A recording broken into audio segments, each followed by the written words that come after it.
አርሶ አደሩ ላይ የሚያጋጥመው የመስኖ ቦታ ስንሰራ ውሃ ችግር አለ። የተለያዩ ጥቅሞችን ልንጠቀም ስንል የውሃ ችግር አለ፣ የማቆር ችግር አለ። ስለዚህ ይህን በማየት ግድቡ በመጀመሪያ ሲመጣልን ደስተኛ ሆነ። ከተጀመረ በኋላ የተለያዩ ድርጅቶች ሲመጡ መሬቱ መቆፈር ብቻ ስራ የለ ምን የለ። ዘንድሮ ሙሉ በሙሉ አርሶ አደሩ እንደኔ ያለው አርሶ አደር ባለ ተስፋ መሆኑን አውቃለሁ። ይገደባን ብለን ተስፋ ነበረን። አነበረው ፍጻሜው እየደረስን ነው። ያው ግድቡ ተገድቦ እያየነው ነው እንደተገደበ ነው የምናየው እና በጣም ነው እናመሰግን። በጋ ተከረምት መስሉ የአገልግሎት ይሰጣናል።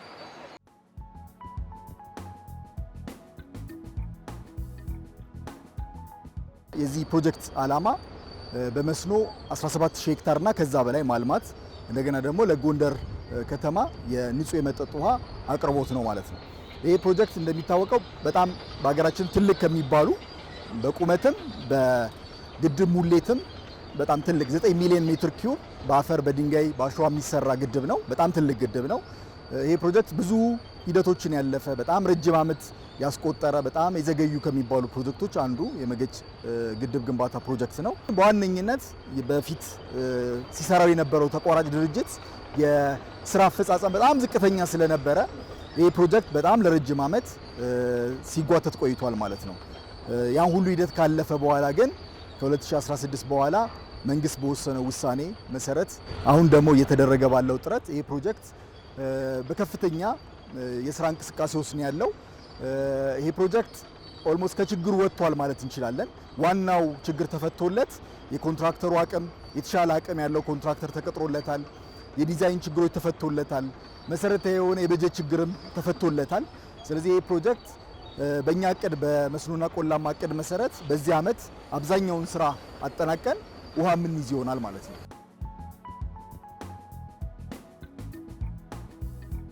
ፕሮጀክቱ ትልቅ ሚና ያላቸውን የክሬሸር የጠጠር መፍጫ አዲስ 00 ከውጭ በማስመጣት ይህም ካፓሲቲው እስከ 200 ሜትር ኪዩብ በሰዓት የመፍጨት አቅም ያለውን አንድ ሁለት የአርማታ መቀየጫ ማሽን እሱም ከቱርክ እስከ 100 በሰዓት 120 ሜትር ኪዩብ መቀየጥ የሚችል ማሽን በመግጠም ለፕሮጀክቱ ትልቅ ግብዓት ከዚህ በፊትም ለፕሮጀክቱ አፈጻጸም መውረድ የነዚህ ሁለቱ መሳሪያዎች አለመኖር ትልቅ አስተዋጽኦ ያላቸውን አሁን ግን በሱ ምክንያት ፕሮጀክቱ የፕሮጀክቱን የአፈጻጸም ከፍ ያደረገበት ነው። ከዚህ በፊት የገጠሙ የመንሸራተት የደረሰባቸውን ያንን ማቴሪያል ለማውጣት ከክረምት ነው የጀመረው። ኦልሞስት ወደ 2 ሚሊዮን የሚሆን ከቴክኒካሊ የተወሰነ ጉድለት ችግር ያለበትን በማውጣትና ወደ 40 ሜትር የመልሶ የመሙላት ስራን በመስራት የአምና ጥሩ አፈጻጸም ዘንድሮ ደግሞ ሙሉ በሙሉ ለመጨረስ በምታዩት ደረጃ ኖቬምበር 6 ትልቅ ማይልስቶን የምንለው ግድቡን ወንዙን የያዝንበት ከዛ ጊዜ ጀምሮ አሁን እንደምታዩት በከፍተኛ ርብርብ በዚህ ዓመት ፕሮጀክቱን ለማጠናቀቅ ከፍተኛ ዝግጅት በኮንትራክተሩ ያለበትና እንቅስቃሴውም ጥሩ አፈጻጸም ላይ ያለበት ሁኔታ ነው ያለው። የነበረበት መሰረታዊ ችግር ምንድነው የሚለው ያው በውጭ ባለሙያዎችም ድጋፍ ተደርጎ የኛም ልዩ አማካሪዎች ታክለውበት ተቋሙ የራሱን ከአማካሪው ጋር በመሆን ያለበትን ችግር አይዴንቲፋይ በማድረግ ከመሰረቱ ጀምሮ ሁሉንም ነገር መውጣት ያለበትን አውጥተን ከታች ጀምሮ በቃ ኦልሞስት አለቱን አግኝተን ነው ከዛ የተነሳ ነው ማለት ነው። ስለዚህ ከዛ ተነስተን አሁን በመናየው ሌብል ልክ እንዲደርስ ተደርጓል ማለት ነው። እጅ የሚይዙ ስራዎች በሙሉ ተጠናቀዋል። ከመሰረት ጋር ያሉ ነገሮች ከውሃ ጋር የነበሩ ስራዎች ውሃውን ማኔጅ ማድረግ በጣም ቻሌንጂንግ ነበረ። እነዛን ውሃዎች ሁሉ ማኔጅ አድርገን ነው አሁን እዚህ ጋር የደረስነው እንጂ ኦልሞስት 30 ሜትር ወደ 35 ሜትር አካባቢ ነው ፋውንዴሽኑ ወጣች ከመሬት በታች እና ትልቅ ውሃዎች ነው የነበሩ። እነሱን ሁሉ ማኔጅ አድርገን ነው እዚህ የደረስነው። ስለዚህ አሁን ላይ ጥሩ እና ምቹ የሆነ ቦታ ላይ ነው የደረስነው። ስለዚህ ከዚህ በኋላ ፕሮግረሳችን እንትን ይላል እስከ ሰኔ 30 ድረስ ይህን ፕሮጀክት አጠናቀን ለህብረተሰቡ እንዲያገለግል እናደርጋለን።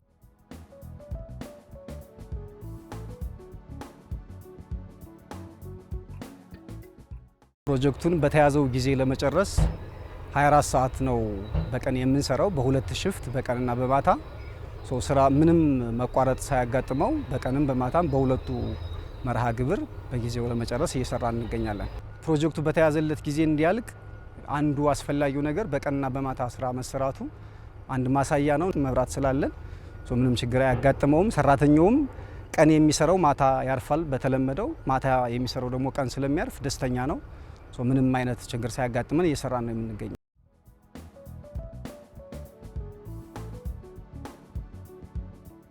ዋጋ ልዩነት አለው ከመጀመሪያው አንፃር። ይሄ ምንድነው የሚያሳየው? ፕሮጀክቶችን በወቅቱ አለመጨረስ የጊዜ የገንዘብ ለውጦች ያመጣሉ ማለት ነው።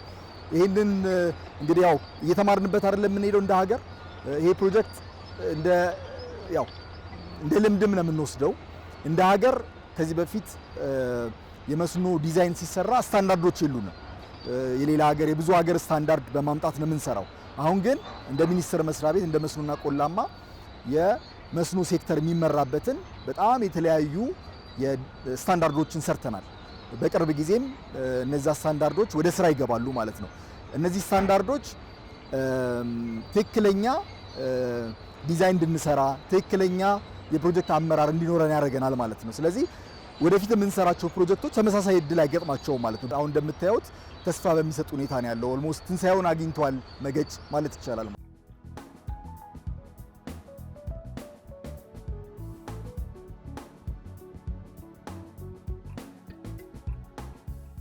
ከሀገራችን ትልልቅ ፕሮጀክቶች ከህዳሴው ግድብን በፊት የተጀመረ ነው። ኦልሞስት አሁን ጎረምሳ ነው እድሜ ፈጀው ማለት ነው እና የፕሮጀክት ውጤታማነት በነበሩት ዘመናት ምን ያህል የወረደና የወደቀን መሆኑ ማሳያ ተደርጎ ነው የሚወሰደው። ይህንን ለመቀየር ክቡር ጠቅላይ ሚኒስትራችን በቦታው ድረስ ሄደው ችግሩን አዩ። ከዛም በኋላ አጠቃላይ ይዘውት የነበሩ የሚፈራረቁ ኮንትራክተሮች ነበሩ። ኦዲቴብልም አይደለም፣ በቃ ሐምሌ ነው የሚወስደው። ይሄን ያህል ሰርቻለሁ ይላል፣ ሐምሌ ይወስደዋል። እና በሱ ምክንያት ህዝቡም ተስፋ ቆርጦ በቃ አታንሱብን፣ መገጭ አይነሳ የሚል ነበር የሚያነሳ የነበረው። ከዛ በኋላ ታይቶ ፕሮጀክቱ ዲዛይኑ እንደገና እንዲሻሻል ተደርገው ፕሮጀክቱን የሚመሩት አካል ኮንትራክተሩን ጨምሮ እንዲቀየር ተደርጎ ለአዲስ ኮንትራክተር ከተሰጠ በኋላ ኦልሞስት ገና አመት ከ6 ወር አልሞላው። አሁን በጥሩ ፕሮግረስ እየተሰራ ያለ ፕሮጀክት ነው። እኛም እንዳይናችን ብሌን የምናየው ፕሮጀክታችን ነው። ጠቀሜታው በጣም ዘርፈ ብዙ ነው። ለኢሪጌሽን ይውላል፣ ለመስኖ ወደ 85 ሚሊዮን ሜትር ኪዩብ በላይ ነው የሚይዘው። ሰው አርሶ አደሩ እዛ አካባቢ ያለው በተለይ ደንቢያ የሚባለው ከፍተኛ የእርሻ ቦታ ነው። ለእርሻ ምቹ የሚባል ቦታ ነው። ደንቢያን አንዳንዶች ጨው ብቻ ነው የማይበቅለው ነው የሚሉት ደንቢያ ላይ ነው። ሁሉንም የምታገኝበት ስለሆነ አጠቃላይ የአካባቢውንም የክልሉንም የሀገራችንም ኢኮኖሚ ከመቀየር አኳያ ትልቅ ፋይዳ ያለው ፕሮጀክት። ጎንደር የውሃ ችግር አለ፣ በጣም ያልተፈታ የረዥም ጊዜ ጥያቄ የሆነ የህዝባችን። የኛ ከተማ በ20 ቀን ነው ውሃ የሚያገኘው። ሰው እሱን መቀየር መቻል አለብን። የነበሩን ግድቦች አሁን ኦልሬዲ የአገልግሎት ዘመናቸውን ያጠናቀቁበት ጊዜ ስለሆነ ይሄ ትልቅ ተስፋችንና የምንጠብቀው ፕሮጀክት ነው። ለሱ መሳካትም ሁላችንም እንዳይድብልን ነው የምናየው። የክልሉ መንግስት ልዩ ድጋፍ ነው ያለው። መገጭ ለሰከንድ እንድትቆም ክልሉ መንግስትም አይፈልግም። አስፈላጊውን የካሳም የምንም እየከፈለ እየተሰራበት ያለው ነው እና በጣም የምንጠብቀው ፕሮጀክታችን ነው።